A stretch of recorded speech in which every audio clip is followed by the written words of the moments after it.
Namaskar. Myself Dr. Deepti Bisht, Professor, Department of Kaya Chikitsa, Faculty of Ayurveda Sciences, Jyoti Vidyapeeth, Women's University, Jaipur.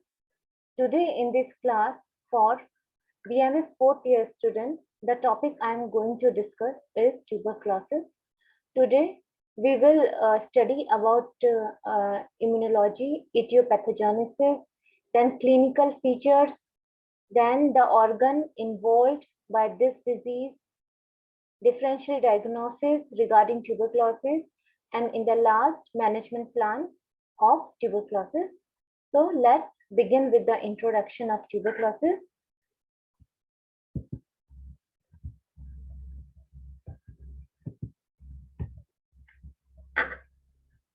As you all know, tuberculosis is a specific infectious disease which is caused by bacteria, Mycobacterium tuberculosis. Regarding its epidemiology, it is considered as a major killer. In India, approx 5% of population suffer from tuberculosis, and this disease still is a big challenge. Host factors usually involved are malnutrition, old people, smokers, pregnant ladies, lactating mothers, diabetic patients, patients on steroid therapy, and AIDS patients. Basically, all these patients fall in a category which is usually having very low or weak body immunity. So they are usually susceptible towards the infection done by this bacteria. Environmental factors also play an important role, like living in an area full with dust, smoke, automobile and industrial pollution, overcrowding, unhygienic surroundings. All these pose a great threat towards towards the production of this infection, as these area weakens the respiratory system, and hence they are a great factor for getting infected with this disease very easily. Now about agent factor, the bacteria Mycobacterium tuberculosis is having a size of 1 micron, cylinder rod shaped, non-motile, non-spore bearing, aerobic and gram positive acid fast bacilli. So this is a characteristic of this bacteria. This bacteria have a special lipid coating which can resist drying. It can be easily killed by antiseptic solution, can be killed in sunlight and heat. But due to this lipid coating, it sometimes resists the drying and protects itself for a much longer period. Route of transmission is usually droplet infection. That means by sneezing, coughing, or secretions from nasal and oral route, this infection can be spreaded easily. Immunology. This mycotuberculosis bacteria, when enters the body of a host, or we can say the patient, it reacts in a very special way. First of all, the lipoid coating present over the surface of this bacteria is resist the digestion by protease enzyme of polymorphonuclear cells. These polymorphonuclear cells, they appear as a result of antigen-antibody reactions. This is the reason body deals with the bacterium with chronic inflammatory reaction with lymphocytes, macrophages, and giant cells. So whenever there is primary response, or we can say whenever body is exposed first time to this bacteria, this small dose of mycobacterium whenever enters the body, and it reach the subpleural region, producing the subpleural pneumonitis. As a result, tissue macrophages are released. There is inadequate interleukin secretion and polymorphonuclear cell appears.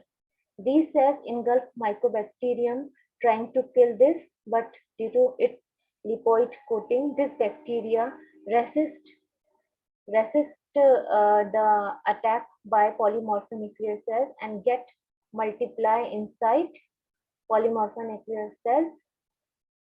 Due to these reactions, other chemotactic factors like lymphocytes, monocytes, they also get released and proliferate in regional lymph nodes.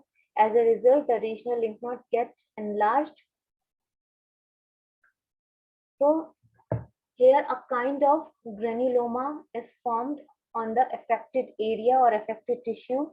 The focus of caseating necrosis is at the center with one or more Langerhans-type giant cells and lymphocytes, and at the periphery more flattened mononuclear cells called epithelioid cells. At the most periphery, there is a ring of fibroblasts. So together all these protective cells trying to kill the mycobacterium, they surround with mycobacterium. So the body tries to create a focus of relative ischemia. As we know, this bacteria is aerobic. So whenever there is lack of oxygen, the bacteria can kill, or the bacteria can be killed or can die. So as the time passes, the fate of this granuloma may be either it can liquefy producing pus, this may stay as it was, it may progressively shrink and ultimately get fibrosed and then calcified. And one more thing can happen, that inside this granuloma, or better we call it tuberculoma, this acid fast bacilli may remain viable for weeks, months, or even years. And whenever the host defense mechanism weakens or there is conditions of lesser immunity, the bacteria can come out easily and then spread the disease in the form of tuberculosis at various sites. Now the organ involved. As we know, mostly the tuberculosis is found in lung region or pleural tuberculosis, but other organs can also be involved besides lung. These are serosal membranes like pleura and pericardium, which can result in tuberculosis of these serosal membrane.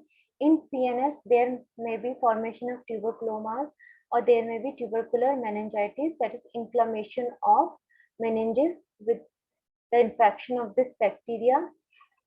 Cox abdomen can occur. This is infection of mycobacteria in the abdominal region. It can be tubercular peritonitis where peritoneum is affected. It can be ileocecal tuberculosis. It can be tubercular lymphadenitis. It can be intestinal tuberculosis, tubercular salpingitis, and adrenal tuberculosis. Salpingitis means inflammation of fallopian tubes due to tubercular infection. In bones and joints, it can cause Pott's spine where cold access can form, and synovial joints like hip and knee joints may also get affected. Then there may be lymph nodes involved in case of tuberculosis. Ear can be involved, mostly the middle ear. Other organs which can get involved are endometrium, kidney, and seminal vesicles. Now, clinical features. Generally, tuberculosis affects everyone, but the host with weaker immunity will get affected, and the persons who are having the good immunity, they can resist the infection. So there are several ways in which the symptoms or clinical features can present. These are cough, expectoration, and hemostasis. These are the most common signs which are seen. There may be prolonged fever, which is called pyroxia of unknown origin. Chronic pain in abdomen, mainly in case of tuberculosis affecting the abdominal area. There may be altered bowel habits, sometimes constipation, sometimes diarrhea, and blood in stool. Ascites can occur in case of tubercular peritonitis. Chronic discharging sinus anywhere in the body can be seen. Sterile pyuria occurs whenever there is involvement of renal tissue by mycobacteria. In case of cerebral tuberculosis, convulsions, loss of consciousness, is seen. Tubercular meningitis is characterized by symptoms like headache, vomiting, and neck rigidity. Generalized signs include weakness, loss of appetite, weight loss, and sterility, mainly in females. When fallopian tubes are affected, there is salpingitis, and these tubes can get blocked, so no passage of ovum inside the uterus, and no fertilization and no conceivement. Similarly, whenever this tuberculosis affects male in seminal vesical areas, then it can again cause sterility or infertility. Constitutional symptoms consist of fever, weight loss, loss of appetite, constipation, weakness, depression, cough, expectoration, and emaciation. Emaciation means loss of body muscles for a very long time. Now, diagnosis. Since tuberculosis is very common in India, so any individual having cough for more than 1 month, having fever for prolonged time, not responding to other treatment should be get checked for Mycobacteria tuberculi. Investigations which are usually done are X-ray chest, which is usually important diagnostic tool for diagnosing respiratory system tuberculosis, then complete blood count where we can found anemia, relative lymphocytosis, and raised ESR. Sometimes ESR is raised too much. Urine may show protein, pus and sterile pyuria. Whenever there is sterile pyuria, this is a strong evidence regarding renal tuberculosis. Sputum for acid-fast bacilli is taken and checked for consecutive 3 days, and presence of acid-fast bacilli in any one sample is suggestive of tubercular infection. FNAC, fine needle aspiration cytology, is done in case there is any swelling or enlargement of regional lymph nodes. So the fluid is taken with the help of a needle, and then it is examined to see the presence of acid-fast bacilli inside it. Sonography abdomen is done to rule out abdominal tuberculosis. Similarly, barium follow-through is done. Montague's test is again done for Mycobacterium.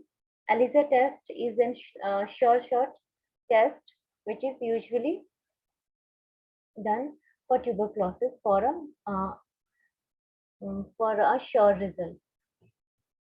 Now, differential diagnosis, it is very important, as cough and hemoptysis, which are two important signs of tuberculosis, can be found in other disease also, like pneumonia, chronic bronchitis, bronchiectasis, tropical eosinophilia, carcinoma bronchus, etc. Similarly, pyrexia of unknown origin can be seen in brucellosis, chronic UTI, chronic amoebiasis, immunological diseases. Other causes of cervical lymphadenopathy are pediculosis, boils of scalp, otitis media, dental cavities, and gum infections. Other causes of pleural effusion are pneumonia, systemic lupus, erythema, carcinoma, congestive cardiac failure, and ascites. Other causes of ascites may include cirrhosis of liver, intra-abdominal malignancy. Other causes of meningitis may be viral meningitis or bacterial meningitis of other origin. And similarly, bone and joint involvement can also be seen in gout, wedge fractures, malignancy of the spine. Other causes of weakness and weight loss can be diabetes mellitus or malnutrition. So while examining or while doing the differential diagnosis, we have to consider all these results, and with the help of clinical features, physical signs and symptoms, laboratory investigations, and radiological evidences, we have to confirm the diagnosis, and afterwards we have to start the treatment. Now, management of tuberculosis. Management of tuberculosis is done with special anti-tubercular drugs which are different than the other antibiotics. So first line of drugs consists of these five important drugs. These are rifampicin, isoniazid hydrazine, pyrazinamide, ethambutol, and streptomycin. These are the first line of drugs which are usually employed immediately after diagnosing tuberculosis. Second line of drugs are injectable aminoglycosides like kanamycin, amikacin. Third generation fluoroquinolone, ethionamide, capreomycin, cycloserine, biomycin. These second line of drugs are kept for some special cases like when there is multi-drug resistance cases in tuberculosis, when there is case drop, when there is treatment drop cases of tuberculosis, there these lines of drugs are used. So this was all regarding the clinical features and differential diagnosis of tuberculosis and some introduction to anti-tubercular drugs. In next session, I am going to describe all these drugs and their action, mode of action, how they prevent tuberculosis, either they are bacteriostatic or bactericidal. And with this, I am also going to discuss national program regarding tuberculosis in India. So I hope you like the session. If you have any query, then drop the queries on portal. Thank you very much. Goodbye.